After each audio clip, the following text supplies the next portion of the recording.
सोचिए, अगर किसी व्यक्ति की पत्नी जो कि 2 बच्चों की माँ है, वो घर से अचानक गायब हो जाती है, पति गुमशुदगी की रिपोर्ट दर्ज कराता है, लेकिन 4 से 5 दिन बाद पति के मोबाइल पर व्हाट्सएप पर एक ऐसा वीडियो और फोटो आता है जिसमें उसकी पत्नी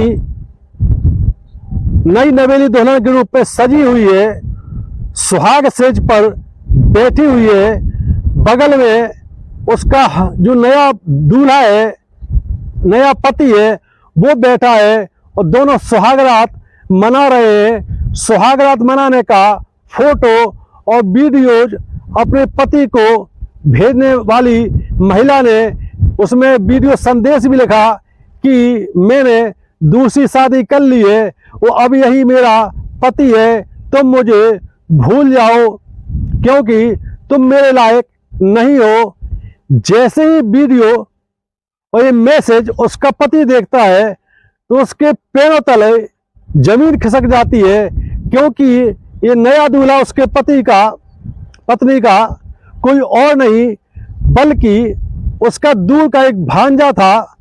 आखिरकार घबरा हुआ पति पुलिस के पास पहुंचता है और वो वीडियो और फोटो दिखाता है। पुलिस भी दंग रह जाती है और उसकी पत्नी को खोजने का पूरा भरोसा देती है। एक कहानी कहाँ शुरू होती है और कहाँ पर खत्म होती है, आइए मामले की पड़ताल करते हैं। दरअसल बिहार का बांका जिले में एक सज्जन रहते हैं जिनका नाम है शिव कुमार। शिव कुमार की उम्र अभी 35 साल है और इनकी पत्नी का नाम है पूनम, जिनकी उम्र 32 साल है। इनकी शादी 2016 में हुई थी। शादी के 2 से 3 साल बाद इनके बीच मोहब्बत बनी रही, घर परिवार में खुशियों की बहार रही, लेकिन इसके बाद शिव कुमार और उनकी पत्नी पूनम के बीच विवाद शुरू हो जाता है। इसी दौरान इनके 2 बच्चे भी हो जाते हैं। शिव कुमार कई बार पूनम को समझाता है कि देखो 2 बच्चे हो चुके हैं, अब अपने बीच इतनी कलह होती है, आगे का जीवन कैसे चलेगा। लेकिन पूनम बहुत खुले विचारों की थी, वो अपने पति की ज्यादती लगातार सहन करने की मूड में नहीं थी। दूर का एक भांजा है शिव कुमार का जिसका नाम है ऋषि कुमार, जिसकी उम्र 28 साल है। ये भी बांका में ही रहता है और उसी मोहल्ले में रहता है। ये अक्सर अपने मुँह बोले मामा शिव कुमार के घर आता जाता रहता है।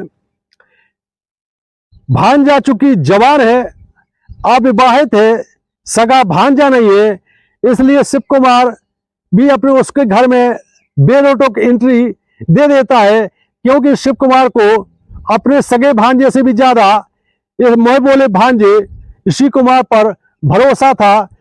शिव कुमार ने कभी सोचा भी नहीं होगा कि जिसको वो अपना सगा भांजे से ज्यादा बढ़कर मानते हैं वो उसको इतना बड़ा धोखा देगा। ऋषि कुमार और पूनम घर में अक्सर मिलते रहे। शिव कुमार घर से निकल जाता था अपने काम के सिलसिले में, बच्चे स्कूल चले जाते थे और इधर पूनम जो कि मुँह बोली मामी है ऋषि कुमार की, ऋषि को खाना भी खिलाती थी और धीरे धीरे इनके बीच प्रेम प्रसंग शुरू हो गया। एक दिन ऐसा भी आया कि जब पूनम और ऋषि कुमार के बीच सारी मर्यादा टूट गई, दोनों के बीच अवैध संबंध बन गए। जब ऋषि कुमार के अपनी मुँह बोली मामी पूनम से अवैध संबंध एक बार बन जाते हैं तो ये सिलसिला रोज का ही हो जाता है। मोहल्ले वालों को इसकी भनक लग जाती है। मोहल्ले वाले शिव कुमार को इस बात के लिए सतर्क करते हैं कि तुम्हारे घर में जो ऋषि नाम का व्यक्ति आता है उसकी हरकतें हमको संदेहास्पद लगती है। इस पर शिव कुमार ने अपनी पत्नी पूनम से भी इस बारे में बात की। पूनम ने भी बात को टाल दिया और कहा कि लोगों का क्या है, कुछ भी कहते रहेंगे और तुम उसको अपना मुँह बोला भांजा है तुम्हारा, वो मेरा भी भांजा है, उसके बारे में ऐसी इस प्रकार की बात है, तुम कैसे सोच सकते हो। आखिरकार शिव कुमार भी अपनी पत्नी पूनम की बात पर भरोसा कर लेता है, लेकिन कहते हैं कि ये इस प्रकार के जो अवैध संबंध होते हैं, ये बातें छुपाई नहीं छुपती है। मोहल्ले वालों ने फिर से शिव कुमार को इस बात के लिए आगाह किया कि आपको हम लोगों ने कई बार बताया कि मोहल्ले का माहौल खराब हो रहा है। ये ऋषि कुमार है जो ये घंटों तुम्हारे घर में रहता है, उस समय घर में बच्चे भी नहीं रहते हैं और तुम भी नहीं रहते हो, और तुम्हारे सगा भांजा भी नहीं है, और हमें मामला कुछ संदेहास्पद लग रहा है। इस पर शिव कुमार ने एक दिन अपनी बाकायदा प्लानिंग के तहत एक घर पहुंच जाता है, और पूनम और ऋषि कुमार बिस्तर पर आपत्तिजनक अवस्था में है। घर का गेट कब खुल जाता है, इनको इस बात का भी एहसास नहीं होता है। जब शिव कुमार ने देखा कि उनकी पत्नी पूनम मेरे मोह बोले भांजे शिव कुमार के साथ संबंध बना रही है, आपत्तिजनक अवस्था में है। इसके बाद जब पूनम को एहसास हुआ कि सामने ही उनका पति खड़ा है, वो घबरा जाती है। दोनों तुरंत कपड़े पहनते हैं और ऋषि कुमार वहां से मौके से किसी प्रकार भाग जाता है। शिव कुमार अपनी पूनम से मारपीट करता है, इस बात के लिए उलाहना देता है कि तुमने हमको इतना बड़ा धोखा दिया। पूनम इस बात के लिए तैयार नहीं थी कि तुम हमसे मारपीट करो। अगर मान लीजिए हमारे ऋषि कुमार से संबंध है भी है, तो इसके लिए तुम ही दोषी हो, क्योंकि तुम मुझे संतुष्ट नहीं कर पाते हो, और हम ऋषि कुमार से संतुष्ट हो जाते हैं। और वो जितना ख्याल मेरा रखता है, शारीरिक रूप से, मानसिक रूप से, भावनात्मक रूप से, तुम कहाँ रखते हो। शिव कुमार मन ही मन मार करके आगे जीवन की रफ्तार से बढ़ने लगता है, लेकिन पूनम के मन में कुछ और ही चल रहा है। पूनम ने अब तय कर लिया कि वो अपने प्रेमी ऋषि कुमार के साथ ही आगे का जीवन बिताएगी, और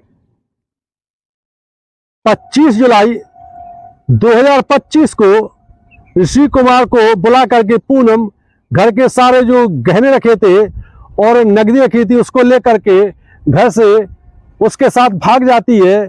भागने के बाद जब शिव कुमार घर में पत्नी को नहीं पाता है, दोनों बच्चों को पूनम अपने मायके छोड़ आई थी। पुलिस थाने पहुंचता है शिव कुमार, गुमशुदगी दर्ज कराता है, लेकिन 2 दिन बाद ही उसके मोबाइल पर विस्फोट होता है, जिसमें देखता है वो कि उसकी पत्नी पूनम नई दुल्हन के रूप में सुहाग सेक पर बैठी हुई है, सुहाग रात मनाने की तैयारी कर रही है। बगल में दूल्हे के रूप में ऋषि कुमार, उसका मोह बोला भांजा भी बैठा हुआ है। दूल्हा दुल्हन सुहाग रात मनाने की तैयार है। वीडियो में उसकी पत्नी पूनम बोल रही है कि तुम मुझे भूल जाओ, मैं अब इसके बाद ऋषि कुमार की हो गई हूँ, तुमसे मैं अब कोई संबंध नहीं रखूंगी। ये वीडियो और फोटो लेकर के शिव कुमार पुलिस के पास पहुंच जाता है। पुलिस ने FIR तो दर्ज कर ली, लेकिन कहते भी है कि जब मियाँ बीवी राजी तो क्या करेगा राजी। हालांकि पुलिस ने दोनों को तलाशने का, उनको खोजने का भरोसा दिया है।